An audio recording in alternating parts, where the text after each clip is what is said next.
Lands of Jail, Crystal Clash, tips and tricks.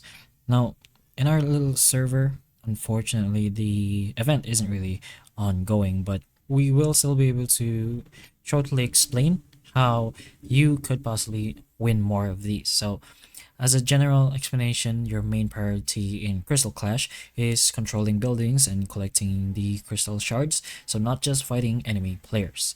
With that, captured structures generate steady points over time, so holding multiple objectives gives your alliance a strong scoring advantage.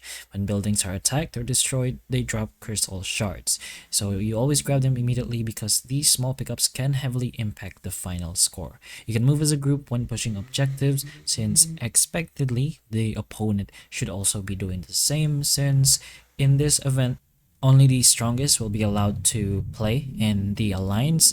So probably around 20 members, the strongest 20 members. But other than that, you can just try avoid wandering alone. So keep everyone as a group where you won't be easily eliminated or either of your members. So with that, you won't lose momentum for your team.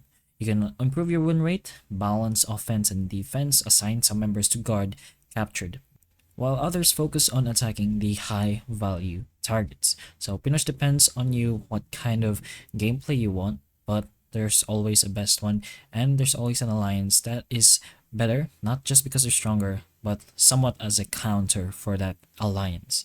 So rotate quickly if the enemy shifts pressure into another side of the map, and avoid overcommitting to long fights that definitely don't lead to the objective control. If your base is about to be overwhelmed, you can consider pulling troops back to reduce losses, since healing can be limited during the Crystal Clash event. So strong preparation before the clash and even before the event starts, upgrading troops, boosting research, and coordinating strategies with your alliance. So combined with disciplined objective and just active playtime during the match will greatly increase your chances of winning.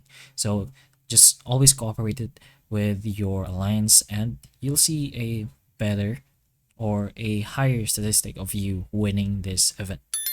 But hopefully the information of this video can help you in a way, and if it can, please like and subscribe for more videos like this, and that's all.